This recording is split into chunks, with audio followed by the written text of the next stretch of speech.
Welcome to the Tech Talks Daily Podcast, where you can learn and be inspired by real-world examples of how technology is transforming businesses and reshaping industries in a language everyone can understand. Here is your host, Neil C. Hughes.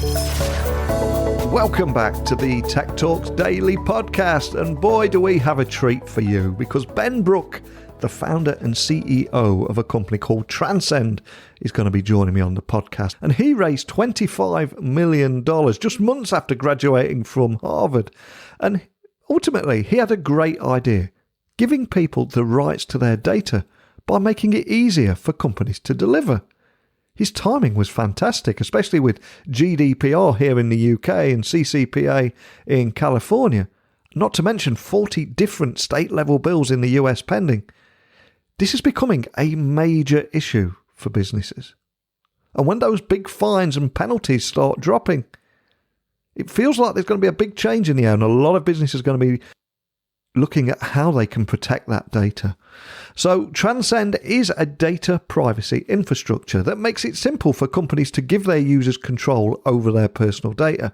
But no spoilers from me, so buckle up and hold on tight as I beam your ears all the way to the US, where Ben Brook is waiting to share his story and join us on the podcast today. So a massive warm welcome to the show. Can you tell the listeners a little about who you are and what you do, Ben? All right. Well, thank you for having me. So my name is Ben Brook, and I'm the co-founder and CEO at Transcend. This is a data privacy infrastructure focused on helping companies make it simple to give their users control over their personal data.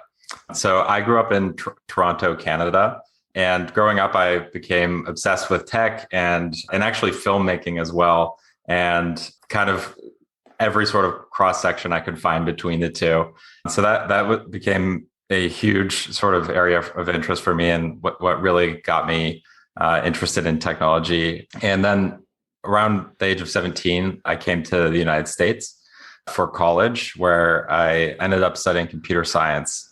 And during college, founded Transcend, and then shortly after graduated, and here we are now. Wow, man. So if we take you way back, even further, when you're a young boy in Canada, I mean, what is your origin story? Where did your passion for technology come from? What was it that helped shape you and put you on this path that you're on right now? Yeah, so I'll start with kind of how I got into filmmaking and then tech. So my friends and I, growing up, we had our BMX bikes, and we would go down into this valley near our houses and kind of just build these like dirt jumps in this valley. And like we'd bring our shovels down and spend entire summers in this sort of forested area building bike jumps. And we started recording ourselves going off of these jumps and, just all of our shenanigans in this forest. And I started basically really getting into the process of making these movies and actually editing them and posting them on sort of a local forum. And that was kind of like the first, I'd say, like foray into like real interest in software, where I was like really starting to hack into the editor, the movie editor, and like really get deep on that. And just like looking how I could looking for ways to like scrounge my equipment. And what was interesting is there was this kind of community that got built around these bike jumps. And the city actually decided one day that they were going to bulldoze all of them. And there were maybe like 50 to 100 people down there that would use them every day. We were really only one of the groups who were building them. That was like a larger community. And we actually ended up using the films to protest to the city to not bulldoze these jumps and, make our case that this is actually a really healthy thing for the community. And that kind of was the first moment I was like, wow, there's like a lot of power behind filmmaking. And so that was a really like important moment for me to understand the sort of power of leverage and having and just like kind of what technology is capable of. And so I kind of became a tinkerer through that process. And when I got to college, I actually got there to study film. And I took a computer science class in my first semester. of college and just fell in love with coding. And so that was the first time I really like properly learned how to code. I had always kind of tinkered before, but just the leverage I saw that I could get out of like building programs and being able to ship it to millions of people overnight, it was just so powerful. And that was kind of the moment I realized I was going to walk away from film after like over a decade of being so obsessed with it and try my hand at programming.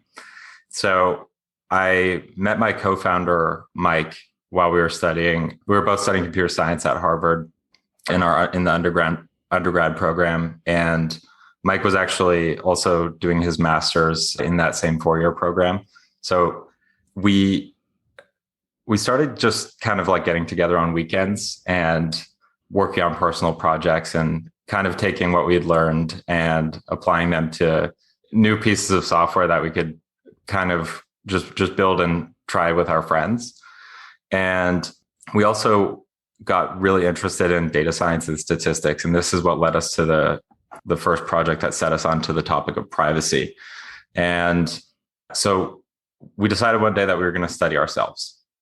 We would get all of the behavioral data about ourselves that we could find and try to basically run some data science on it and figure out, answers to questions like, how much sleep should I get and how will that make me more productive in the day? And like, what's the optimal amount? Or, just looking through all kinds of data. And so the first step of that, of course, is to get behavioral data. And so we thought, okay, well, we have, dozens, hundreds of apps on our phones, things that we're using every day. And that's actually tracking all of our behavioral data. So let's try and get a copy of that. And so we went to all of the app companies like Spotify, like Fitbit, like, Facebook, Instagram, et cetera, and asked them to get a copy of the data. And of course they said, no chance. and that, I don't think we were surprised by that per se, but that definitely didn't sit right with us. We didn't think it made sense that consumers weren't entitled to a copy of what has become their life story, where virtually every single choice you make, every step you take is logged somewhere or many places across businesses. And it just didn't make sense that consumers were still living in a world where they couldn't have a copy of it or have any control over that. And that's what really set us onto the topic of privacy. And in particular, this concept of data rights, where consumers actually have choices that they can make with companies or with whomever may store their data. They could say, give me a copy of that data, delete that data, don't track me in the future. And in large part, during our college years, those rights did not exist whatsoever. And in fact, over the course of, the decades since, the mid 90s, there's really been no ability for consumers to have any degree of control over the information that's tracked. And there had been a sort of sense of defeatism in privacy where it sort of felt like the cost of progress, where we had businesses collecting behavioral data en masse to the degree that many would liken them to like surveillance businesses. And it just sort of was like this sort of rising temperature slowly over the years, where suddenly we woke up and, every single thing is being tracked and we have no control. And so we got really passionate about this concept of bringing data rights into the world. And just based on that interest area, we were keeping up to date with all the latest news in privacy. And we ended up getting our hands on the draft bill for GDPR. And GDPR is now in effect. It's a real law in Europe where every European now has data rights. They can say, delete my data. They can say, show me a copy of it. They can tell companies not to track them. And they have a really, really strong set of data rights now. But back in 2016, when we were going through this personal project, it really didn't exist. And so we took this draft bill of GDPR and kind of went back to these companies that we asked our data for and asked them, is this something that you're aware of or something that you're worried about? And at the time, most companies were just like, haven't heard of it. Doesn't seem like a big deal. And, there's always something going on in privacy. And so we didn't quite believe that was going to be the case. And we really believed that this could be like the dawn of a modern privacy era where data rights become universal. And so we started looking at ways to actually help this become real. And we, through talking to a lot of businesses and just like the sort of startup process, we realized that there's fundamentally an infrastructure gap that will come about with these changes, where businesses have been collecting data en masse and sending them into thousands of data systems. And there's really been no special treatment of personal data. So personal data sits alongside all other data.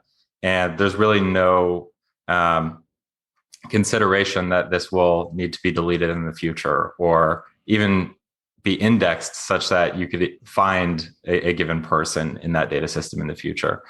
And so we realized, okay, this is going to be a nightmare. If somebody says delete me, there's like really no way for a company to do that. Like there's thousands of data systems and they'd have to read through like gigabytes of data to figure out how to delete someone, let alone thousands or hundreds of thousands.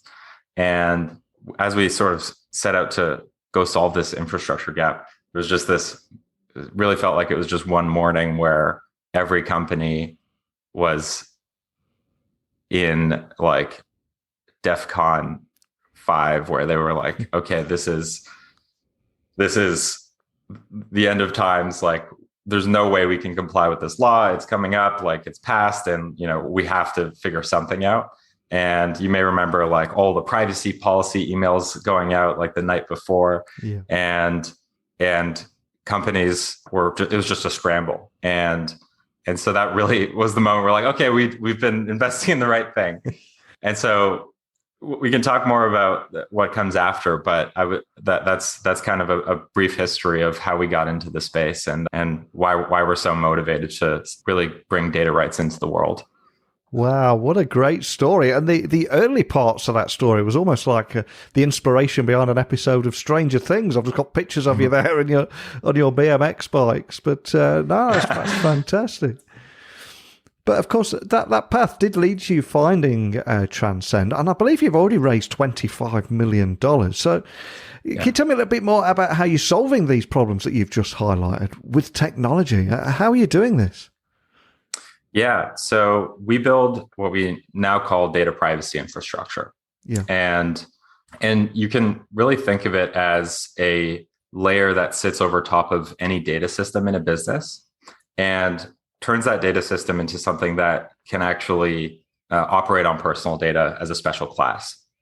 And so if and when a user says, show me a copy of my data or delete my data, Transcend as this layer over top of a company's data stack, we're able to actually precision strike that data for that given person pretty much instantaneously. So if you go to one of our customers and say, I'd like to see a copy of my data, we actually have all of the sort of wire ups into those such that we can find you, export all of your data and transfer it to you, often within a couple seconds.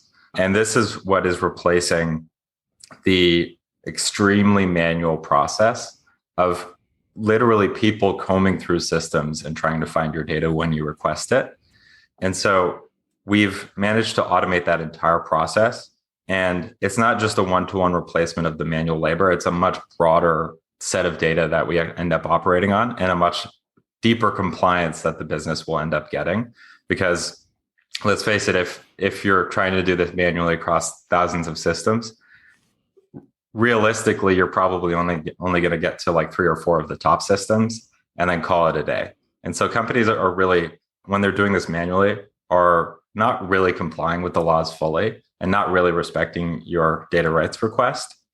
And so what we've managed to do is not only expand the scope of these requests to all data systems in a business, but we've also managed to completely automate away the process of querying those systems for a given person. And so we now are able to process, hundreds of thousands of requests across businesses and deliver that data or deliver confirmation of erasure to end users essentially instantaneously. And what that's done is kind of given us the right to take the sort of full story of a privacy experience and define it around this level of automation. So when you've solved the problem so deeply that you can click a button and delete a user globally across your data stack, now you can actually put that button into the user's hands, where the status quo today is actually you basically have to write like a legal notice to the company to say delete me. That's not like a user experience that people should expect, where you're writing into the legal team. It should just be a button that you have. So if we want data rights to be truly exercisable, you should be able to go into the settings panel and click delete my account, or you should be able to go into the settings panel and say, show me my data. I want to see it. And so what we've done is actually we've built something we call the Privacy Center to complement this infrastructure, where it's sort of like Status Page, if you've heard of it, where it's a third-party company hosting the website, but it sits on the company's subdomain. So if you go to like status.stripe.com or something, that would be like a status page. We do privacy.company.com, where users can actually go to this interface and it gives them all of their privacy controls in one spot. And so you can understand what your relationship is with this business, how they collect your data in very simple terms, skip all the legalese. And furthermore, you have all of those buttons where you can say, I want to delete my data with this business. I want to opt out of something. I want to see a copy of my data. And Transcend then handles that whole process on the back end. So that's really the core of the data privacy infrastructure. But we've actually begun expanding now, where we are now setting our sights on virtually all privacy engineering problems that companies face. So if you think about other infrastructure businesses, for example, Stripe will factor out the complexity of payment processing, or Twilio will factor out the complexity of messaging.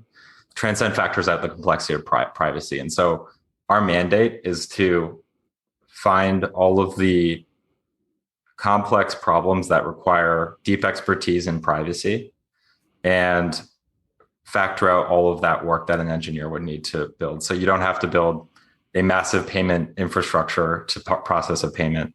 In the same way, you shouldn't have to build a massive privacy infrastructure to process a request or honor a user's data right or comply with one of the many new laws that may come out. So we're expanding quite a lot now, but the real kernel of Transcend is giving data rights to users.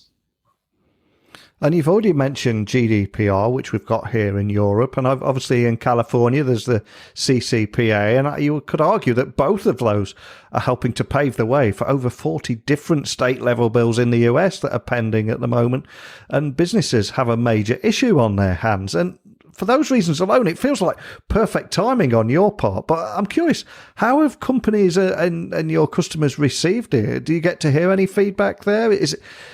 I would imagine if you're a business leader and you go searching for this stuff, there are not too many options. But what are you hearing?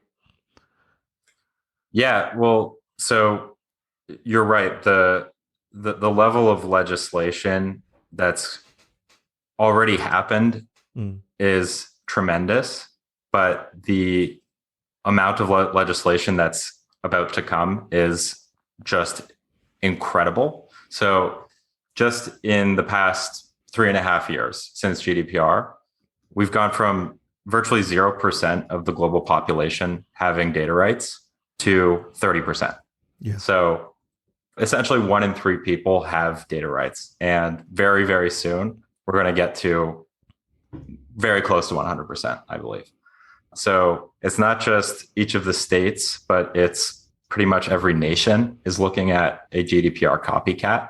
And so we have obviously all of Europe, we have California, we have Brazil, we have China. And very soon we're going to see this sort of peppering of privacy laws across every one of the states, all of which have different requirements, by the way. And so that not only adds complexity to the way you have to comply and handle your data stack, but it also just creates a tremendous spike in the volume of requests that you have to process. Naturally, if there are more people with more data rights, there will be more requests, but also over time, people realize that they even have these rights. Many people don't even know that they have them yet. So, if you're in any of these covered states, you can go to any company and say, show me everything you've got about me. And they have to deliver within typically 30 to 45 days, a full report on everything they've ever collected about you and literally show you that data. So, if they're tracking your location history, you can see where you went and actually search that. That's something that people couldn't really do before. An engineer at many companies could say, where was Neil on August 3rd, 2017? But now you actually can do that yourself. So that's it's really important that people are starting to wake up to this. But to talk about how companies are receiving it. So first, this is a huge headache for companies, right? They have product roadmaps, they have their own priorities. They want to make sure that they're innovating and building whatever incredible thing they may be working on. And they don't want to be taking their engineering team and planting them on privacy compliance projects. It's a huge project, and it will not only take up a large part of your roadmap to build it in the first place, but it's something that you will indefinitely have to maintain and keep up to date with all existing privacy laws. And what you find is you have legal experts on one side who essentially speak their own language and understand the compliance requirements quite well, and engineers who themselves are experts and themselves speak their own language, and neither party really knows how to speak the other's language. And so what happens is these projects get really, really heavily stalled when you're trying to build these things internally, because you have these two sort of really deep experts on each side trying to collaborate on something that is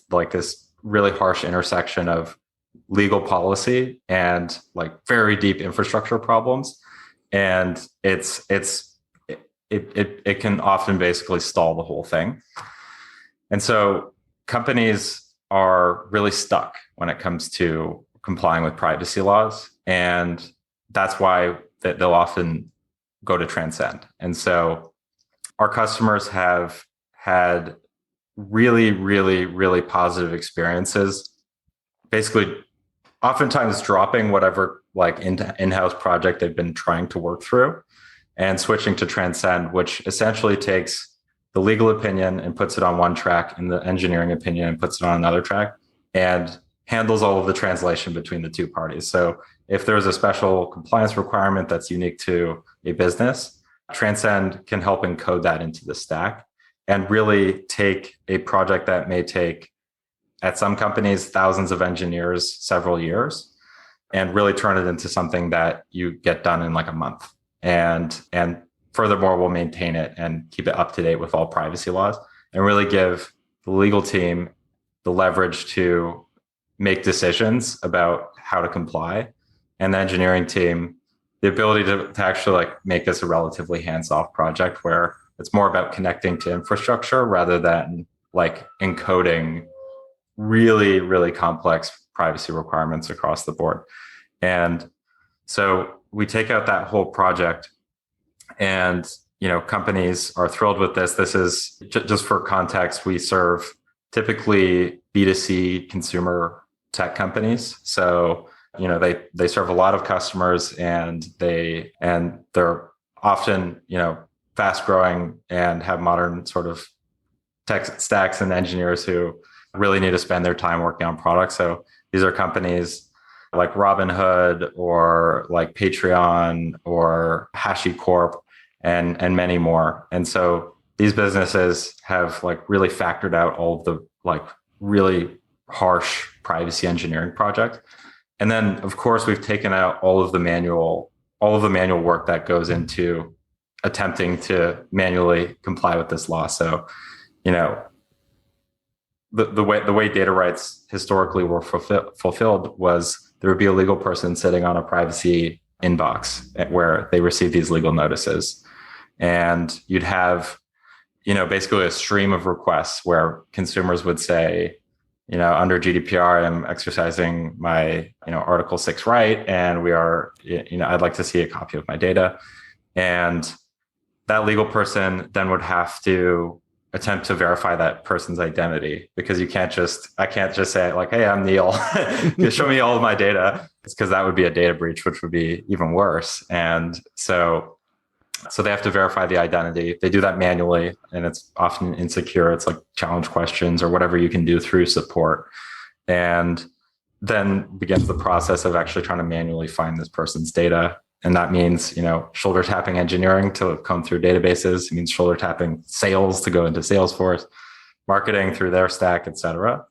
And so we've taken out all of that manual process, turned it into something that is just a button, and we put that button in the user's hands.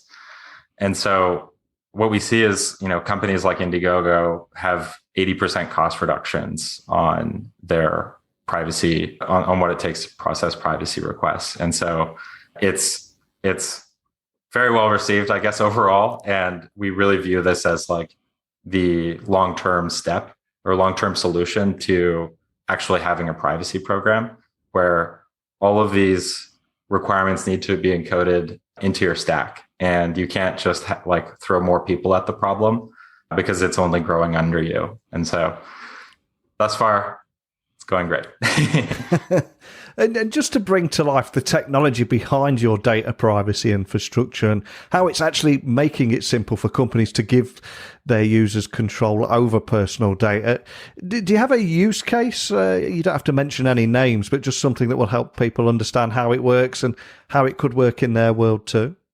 I think the best way to talk about this is probably to walk through just like an onboarding and what it looks like from a customer's perspective. So when a Transcend user receives their account, this has a SaaS interface. So you go onto something like app.transcend.io to configure your infrastructure. But importantly, it's a hybrid infrastructure. So Transcend does not collect all of your data and, you know, sort of store all of the keys to all of your data systems. All of that happens on your own premise, and you can sort of self-host a security module that lets you keep all of your data, keep all of your keys, don't trust Transcend without anything, which is exactly how it should be, because otherwise we would be like probably the biggest hacking target of all time. And so when they land in the SaaS dashboard, basically we will scan all publicly available infrastructure to first get a picture of what this company's data stack is. So even right off the bat, you get a lot of suggestions on, okay, here's your roadmap. You should be connecting your Zendesk account. You should be connecting your Google Ads account. You should be connecting this application server, et cetera. And basically, for each system, it takes about a minute to hook Transcend up to it. And pretty much instantly, that system will then be governed. And so we have a direct connection into that system. We have the ability to now precision strike a given person's data. And out of the box with that comes your privacy center. So you now have a website where people can actually submit these requests and authenticate themselves. And really, like, that's all it is. Like, you have virtually right away the ability to start processing requests. And really the process is just to install Transcend into various data silos at your company. And really Transcend handles it from there. And so we go into, you know, sometimes thousands, sometimes dozens of different data systems. And we actually sit as this governance layer and have essentially total control over the personal data in that system. Again, with a zero trust environment, so we can't just like wipe your data system, but that's all it takes to set up. And then legal can then come in and say, we have a complex requirement around this other law, which, you know, maybe we're a fintech company like Robinhood, and we also have to comply with Gramm-Leach-Bliley or GLBA. And that means actually these pockets of data are excluded from erasure because we have a retention requirement over here. And so all of that type of complexity that legal may need to try to like show to engineering, that's just in an interface for them now. And so they actually have the ability to configure the way that Transcend will operate on their data stack. And they can really encode any of their requirements to say that, you know, for anti-money laundering reasons, we need to retain transaction histories, or we need to retain a certain form that was filled out by a user. And so there's always more than it may seem at the surface to deleting a person, because there's just boundless complexity. And so we really take all of that and turn it into simple interfaces that a customer can have. And another sort of important area here is the ability to basically choose your own adventure. So we've talked about kind of the privacy center and the core infrastructure, but everyone's different. Like truly every business has a totally different shape of infrastructure, totally different requirements, and different preferences around how they interact with their users on privacy. And so a common use case we will see is, let's say it's an app company and they don't want to send users to a self-host or to a website to exercise their privacy choices. They want that to be an embedded native UI experience that sits right in the app settings. And so Transcend has an API where if you just want Transcend to be governing your data and not handling any of the sort of touch points with users, that's great too. And you can basically just have a button that says delete me somewhere in your app. And then that button is wired up to the Transcend API. And it just says, Neil's requested to see his data. And we will then serve Neil's data to the app. And that the app can then download the data and say, hey, Neil, here's a full copy of all of your information. And when CCPA and GDPR first arrived on the scene, there were a lot of hype around huge threats, around fantastic fines, really frightening fines, should I say. And I'm curious, now it's all embedded.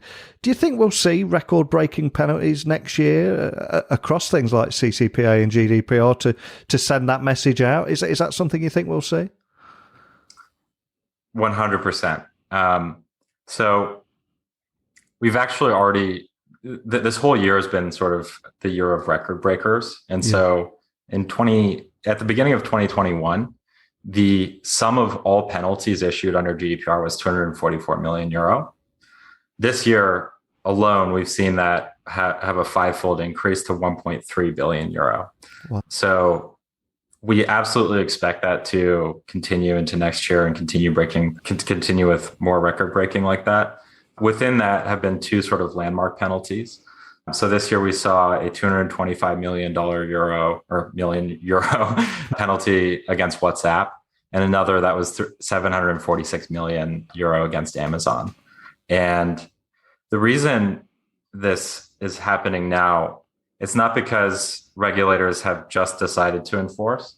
It's because when there's a new law, a lot of these cases get filed like that morning of that new law, but then it goes to court. And that takes time to actually enforce. And so a lot of these penalties that we're seeing come out today, even the ones we'll see next year, may have been filed years ago. And so there's essentially a lag factor that happens after a law is passed. And it takes really like 4 or 5 years to see like a consistent like stream of penalties, because you need that much maturity to see the court cases get through. And typically the first court cases in a new law will be the longest because there's really no precedent that's been set yet. And so the legal teams at those companies will defend those ones the most vigorously because they want to set precedent. And try to win that lawsuit more than any other one, because then it will kind of create jurisprudence or precedent within the courts that can be favorable to the company or to consumers. And so we see this lag factor happening. The other thing that makes it quite obvious to me that we'll only see this continue to at least 5x is that the regulators really started from zero when GDPR was first passed. So a lot of these laws create enforcement agencies. And so you can think of these as like essentially police forces, right? And this is an entire organization dedicated to enforcing privacy, filing penalties, going through lawsuits. And a lot of these laws actually create these departments. And so those departments have to spin up. And so what we see is the staffing of these departments is unbelievable. It's like hundreds or thousands of people being hired when these new laws come into effect. And so all of this does take time, and laws really move at glacial paces, but within privacy, it's like light speed. And so we're seeing massive penalties come out, and we're seeing enforcement agencies really mature, and we're seeing the first sort of court cases set really strong precedent. And companies are kind of suddenly at tremendous risk now, where the regulators have gotten through some of the big important opening shots, which obviously we're going to be against the big tech companies. But now it's sort of like, okay, who's next, if you will? And it's not necessarily just going to be big tech. And so if you're a mid-sized company, you're at tremendous risk of penalty now, because they're starting to shift their focus down market into really a broader set of companies. So when businesses wake up to that lag factor and realize that, hey, maybe they're not as compliant as they thought they might have been, do you think that we will see a mad scramble when those fines begin to drop and everyone going after the same thing at once to avoid those big fines? Yeah, absolutely. I think as the penalties really start rolling out, we're going to continue seeing more like haymaker penalties that like we saw this year, and companies will kind of decide, okay, we have to really double down and invest in this. But I actually think the main reason they're going to, the bigger driver of this scramble is actually just going to be the cost of running what they have today, and the fact that consumers are increasingly exercising their rights, and there's new laws being passed, and basically they have to realize that this isn't going to go away. And they even in the absence of these haymaker penalties and the risk of penalty, consumers demand privacy now. It's not like it was in 2015 or any period before 2017, really. And there's really no bigger trust killer for a business than to violate customers' privacy and have a privacy scandal. If you look at Facebook in 2011 versus today, the reputational damage they've experienced is really unbelievable, and I think it's irreparable brand damage, and that is kind of the biggest risk facing companies today. And companies, a lot of them have actually already woken up to this, and we're seeing privacy budgets go through the roof with dedicated teams, dedicated chief privacy officers, et cetera. And so the scramble will come from even consumer demand. It's not only going to be just regulators. So I'm curious, do you think the prospect of relying on manual compliance will fall out of favor, or is it arguably already fallen out of favor from what you're seeing? Manual compliance really means minimal compliance, right? Minimal compliance with a lot of steps. And so you're really not completely complying with the law, because you can't possibly comply with the law if you're doing this manually and you don't have this encoded into your data stack. But generally, I would say the reason companies will shift away from manual compliance is, first off, that it's becoming untenable from a business perspective. So the volume of requests that a company is getting is skyrocketing. So consumers are increasingly exercising their data rights as they realize that they have them. new laws are being passed in regions globally, and engineering teams keep having to divert their product roadmap for compliance projects. And then second, consumers really do demand more on privacy today. So as I mentioned, today's biggest privacy risk is probably actually brand failure. And there's no bigger trust killer than violating customer privacy. So we saw Facebook on one hand, but if we now look at Apple, they've realized that they not only need to comply with privacy laws, but that this is a place that they can compete on. And so you see billboards that say privacy, that's iPhone, because they've realized that they have an edge in privacy, and consumers actually really deeply care about that. And if they didn't, there would be no way Apple would be spending that level of money on marketing around privacy campaigns.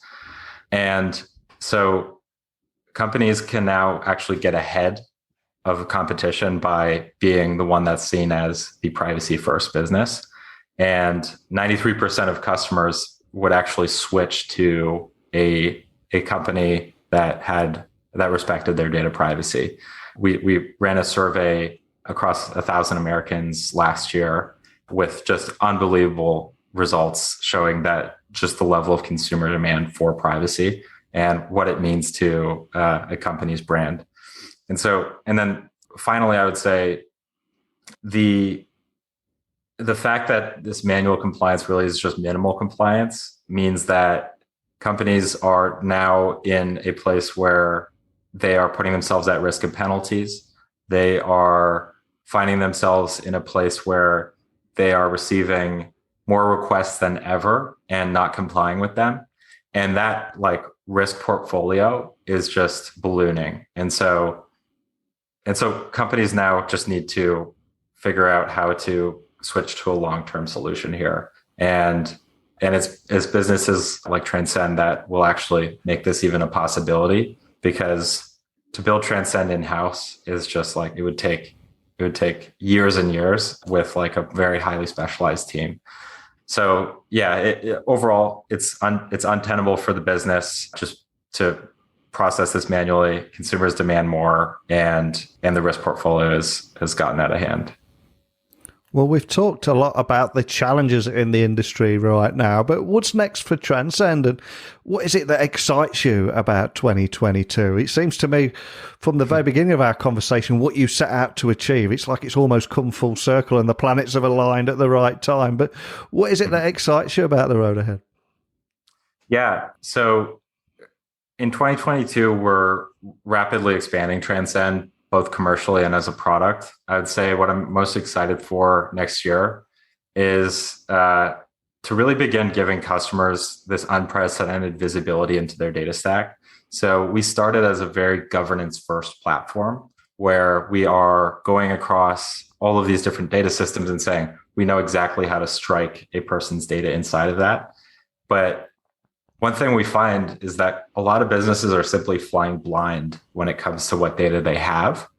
And it's very difficult for them to even know that there is a data system that needs to be that needs to be looked at and governed, right? And then furthermore, in a lot of these data systems, they have petabytes of data in them and can't possibly even know whether there is personal data in it or where within that system that may exist. So we've really found across our customers and across the market a really strong demand for full visibility into their data stack. And so we are really excited to start launching a really just elegant solution that I can't fully speak to today, but something I'm really excited for that will give customers total visibility into all the systems they have, within each of those systems, where specifically any personal data may exist and what kind of personal data that is, the risk level of it, and then furthermore, how that data is flowing across their company. So where are you collecting it? Why are you collecting it? And how is it getting stored? And so that, I would say, is the problem du jour, if you will, but there are many, many, many privacy issues that legal and eng teams face. And we really believe it's our mandate to completely simplify all of them. And so as we expand our mandate and really go after a broader privacy platform and broader privacy infrastructure, we really want to make sure that we are completely solving every like one of the major challenges that companies have. And we view those as essentially being observability into the stack, being able to control how data flows between systems, and being able to actually regulate for a given individual whether data can be collected for a certain purpose or used for a certain purpose, and then having full operability on a given person's information wherever it may be stored. And so there's a lot to play with within that space. And we're actually very rapidly expanding across that whole portfolio. The upshot of actually doing all of this, it's not just, businesses get ROI and things like that. Like, this is really making data rights exercisable for everyone. Like, you have data rights on paper, maybe, 1 in 3 people do, but they're not exercisable. Like, it's really difficult to actually like make the request to change anything about your relationship with a business. But even if you do make the request, the reality is a lot of businesses aren't fully fulfilling that request. And so by actually solving this infrastructure gap, what we're doing is bringing data rights to everybody. And that's the thing that I guess ultimately I'm most excited about in 2022 and in beyond, and always have been. And there's just something really, I guess, fulfilling about seeing just the amount of rights that are being fulfilled with Transcend and the depth of that. We're approaching our 1,000,000th privacy request now. And that's just an incredible impact. And with every customer that gets launched, it's just like, wow, we just made exercisable data rights for 100 million people or however many people they have on their platform. And that's really meaningful to the team. And I think you threw in a few little teasers there, so I think we might need to get you back on next year to find out a little bit more about them when you can talk about them. But we start the podcast talking about your origin story, those young boys on those BMX bikes, and now we've heard about your story. I want to find out more about the soundtrack to your story.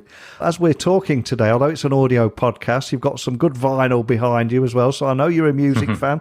You've got a good pair of noise-cancelling earphones on, so I know that you like your music. So what would your song be, if there's a song that's inspired you or helped you in your career? Is there a particular song that springs to mind? And we'll add it to our Spotify playlist. I'm going to go with The Middle of the World by Nicholas Britell. This is a motion picture soundtrack for the film Moonlight, which, if you haven't seen it, I'd highly recommend watching the film first, because I think the song, at least for me, it just invokes a lot of the raw emotion of that film. And I'm generally a big fan of music, and in particular soundtracks I really love. So check that out. Awesome. I'll get that on our Spotify playlist. And for anyone listening wanting to find out more information about Transcend, what's the best way of finding you online and contacting your team if they've got any questions as they start to see those big fines starting to drop or wanting to do something about it? How can they find you? Yeah. First off, our website is transcend.io. Yeah. Transcend spelled in the typical way. On Twitter, it's transcend_io. And then my own personal account on Twitter is Ben C. M. Brook. And my DMs are open there. So definitely feel free to reach out to me directly or otherwise through our website. We have contact forms and things there as well. Excellent. Well, we are at that time of year where we're making predictions and thinking how this year's trends are going to impact next year. And I completely agree that the record-breaking penalties across CCPA and GDPR will be handed down, and more legislation's pending. The risk of penalties is only going to increase. It's going to be interesting how it all takes shape. And for those reasons alone, I'd love to invite you back on next year and see how things are moving. But more than anything, thank you for taking the time to come on here and share your story today. Thank you so much for having me. And I would love to come back on and check in on the latest. So Transcend is a data privacy infrastructure that is aiming to make it simple for companies to give users control over their personal data. And let's be honest, before now, personal data is disorganized. It's hard to spot and stored across many, many different systems. I've worked with many businesses who are desperately trying to unite all those data points, never mind control them and give the users control over their personal data. And if you're in that kind of situation and you have got multiple data points and some of it clean, some of it not clean, it can make offering data rights like deleting your data incredibly hard. So for me, it was great hearing how Transcend automatically fulfills data subject requests inside companies across all their data systems and SaaS tools, keeping the business compliant, even as privacy laws continuously change and evolve. But over to you. It's a big, big topic, this one, and we can only cover so much in just under an hour, I think it was. So please, I'd love to hear your experiences on this. So email me, techblogwriter@outlook.com, Twitter, Instagram, LinkedIn at Neil C. Hughes, and my website is techblogwriter.co.uk. But that's it for today. So a huge thank you for listening as always, and until next time, don't be a stranger. Thank you for listening to the Tech Talks Daily Podcast with Neil C. Hughes. Remember, technology works best when it brings people together.